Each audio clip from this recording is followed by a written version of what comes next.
Hello, this is To Be Continued here with another video. I am doing this video on a subject that I mentioned a couple of videos ago that I wanted to do. So it's about, talking about the future of the swing states, you know, how do I think they're gonna go. But before I get started, hit that like bell. I'm not gonna really say hit the subscribe bell because I'm probably gonna do at least a couple more videos before going on another hiatus. But this subject, I want to talk about a lot and more so on video form than on X. So going from west to east, I'm gonna go from a cycle like this. So in Nevada,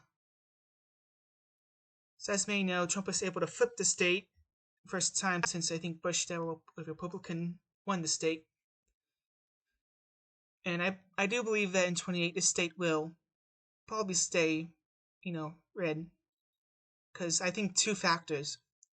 When we get Washoe and Clark, their margins are close, and I believe whoever is the nominee will do a little bit more better. If I ever guessed which one flips first, probably Washoe, since it was only about a point difference, but also there's room to move in Clark County. And this is a state where I believe, a candidate can expand on instead of more or less hold and try to defend their current position. And we'll see several states where this is true and this is not true for some, but moving on to the next swing state, Arizona. Arizona, much to the surprise of many people, was the most right-leaning state of the 7 swing states. So, I think it all depends on how much, a candidate gets in Maricopa, but I think also this is a decent hold for 28. I believe this is more room to expand in this county, maybe even some in this county too. Plus, with the Hispanic trends not trying, somewhat going right, this can somewhat prove effective in Arizona. Also, I think Arizona's going to be one of the states where it's going to be it'll be red for 9 out of 10 elections and go blue only for one election. So now we're going to go to Georgia. This state, I think, is going to be a little, Republicans will have a little bit more difficulty in the future. A lot of these suburbs around Atlanta, I think right now they're stagnant, but I think even with some of these other suburbs, you could see a little bit more left leaning. I think the 28 may be the last year a Republican can win this at the presidential level. But I don't think a lot of these northern suburbs can be expanded upon. You only got a few that could be, and even the Democrats have areas that they can expand on.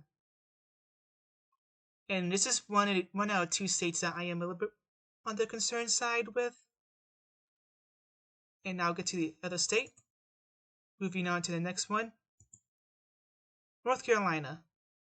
I'm going to say, I think one of the reasons why this result was kind of not really lopsided for Republicans was due to the hurricanes that came through. I think if the hurricanes never hit, I think Republicans will have a better performance in the state. Well, that wouldn't save the governor nominee. It probably would have saved the attorney general position and maybe the lieutenant governorship. So I don't see the state flipping on the presidential level. I think there are some areas in the north where could do better on, and obviously you got that western part which you can probably do a little bit more on because due to the hurricane. And I'm not saying it was some of this result was done purposely to delay or even try to flip it. I think there was just some correlation between the hurricane and the results. Oh, not Kentucky. We don't want Kentucky. Move on to Pennsylvania. Now this state is a tricky one because you got all the rules maxed out. But there are some areas where I think Republicans can expand a little bit. One, got Lackawanna County. That was a close county. I think if you spend enough time, you could probably fit Lackawanna, maybe Lehigh, maybe Center. And I think those three counties can be expanded into more aggressive. Also, expand more the margin in these three counties. So this Pennsylvania is kind of on, it's a mixture. I don't think it's a thing you can do anymore in the rural areas, but in some of these other counties, there's room to expand upon. And thus, I think that you can, hold a state and expand a little bit more, more precisely and everything. But there's some questions I do have about what went on in 24 and whether it was actually effective. But that's more people. That's where you can look up on Twitter probably and find more people who are more knowledgeable about this. So now we're going to move to Michigan. And I'm actually a little bit more confident in Michigan out of the Rust Belt states. I think we see there's some counties where you can continue to max out. In some areas you could expand upon, like Genesee, maybe Kent if you're lucky, maybe even Leilanu, let me say that. I think the state is going to probably do, somewhat good for the Republicans in the future. To midterms, it looks like the Michigan Senate's going to be the only one that's going to be competitive, which is sad, but it's a good chance the Republicans can flip that seat, maybe even the governorship. But I think Michigan kind of has more of a future for Republicans than any other state in the Rust Belt. Now we go to Wisconsin. I think this is the second state that I mentioned is going to cause a little bit more trouble for Republicans. Because if you ever watch, other YouTubers out there who are more knowledgeable from Wisconsin, like Real American, all that, then you'll probably know about the state party being a crappy party organization. So from, my opinion, I think there's more room for Democrats to gain than Republicans. Now there was some, I think, chances you could do more on the drift list, but this is the part where I think, if there's a right Democrat candidate, they can win Wisconsin if they put enough effort to it. So those are all these swing states. I believe Nevada, Arizona can be easy holds. Georgia may not be a hold much longer. North Carolina probably will see more stability for the Republicans. Michigan was more to expand in the Northeast. Pennsylvania, sorry. Michigan, I think there's a lot more, Republicans can continue to grow there. But in Wisconsin, it very much depends on state priorities and the environment.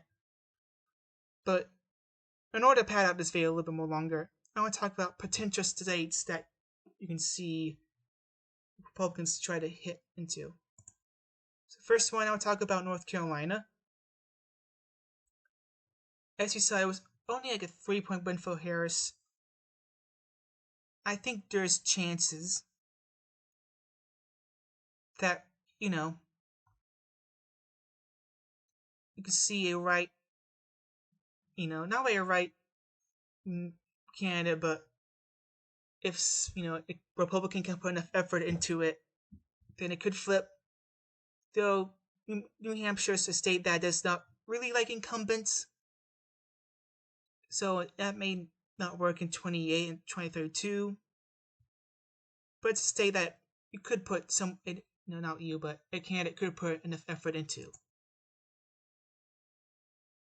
So then, I'm going to talk about New York. While this state will not flip, I think there's enough trends that you could run up in some of the areas. I think New York is probably the best option for a Republican to win the popular vote. I think this plus some of the trends in California gave Trump the popular vote. And I think if you're going to win a popular vote, you need to run up in New York and in more the heavily populated areas. And now New Jersey. And for a while, most of my predictions, like, oh, New Jersey can flip in 28. I'm starting to think that's more of a wishful thinking on my part, but I think this the margin could go down. You spend a lot more time in New Jersey. It was only, a 6-point win for Harris. So you can probably get down to at least a 4 to 3-point margin for a Democrat. Unless you can do a lot better. But I don't think the state will flip, probably at least for another good 8 to 16 to 12 years. Now it could be 8 years if Republicans put enough effort into it, but we will see.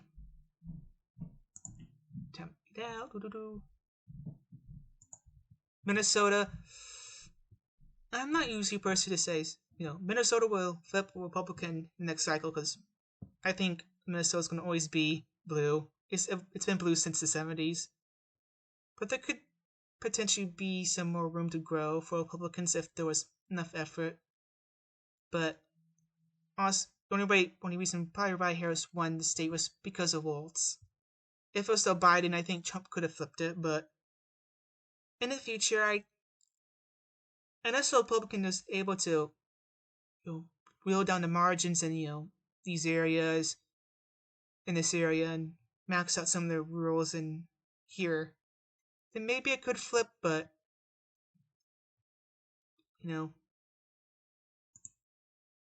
I'm not gonna say it's gonna flip no matter what. Illinois, I think that's kind of out of reach for Republicans. New Mexico's a state where I can see Republicans doing better and making it closer. Promise you do got Albuquerque and Santa Fe basically holding up this area. I think you can see maybe Jabola flip, maybe even Guadalupe, maybe flip in the next election, but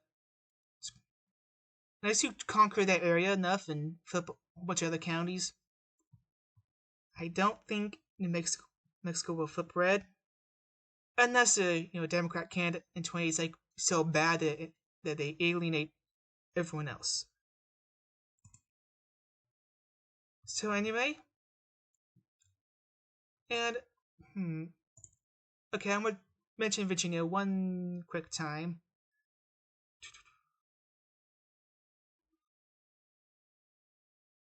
So while this did flip in 21 for Republicans, I think it's gonna be harder to flip this as a Republican in the future. When you got this the northern Nova is full of federal workers, and let's face it, they're not going to vote for Vance 2028 because Doge bad. You could probably do a bit. I think Vance could probably do a bit better in Virginia Beach area, maybe this area, but I think it's kind of out of the question for Republicans for a while, unless this massive movement of right-wing people into Virginia, maybe from Maryland, that maybe can counteract some of these, some of the trends in Nova. So anyway, I hope you guys enjoyed this video. I'm actually using another new recording software, and maybe it'll work this time. Well, it's better. But hope you enjoyed it. I'll be releasing a couple more videos before another hiatus. Anyways, hope you guys have a wonderful day, evening, and afternoon, wherever you're at.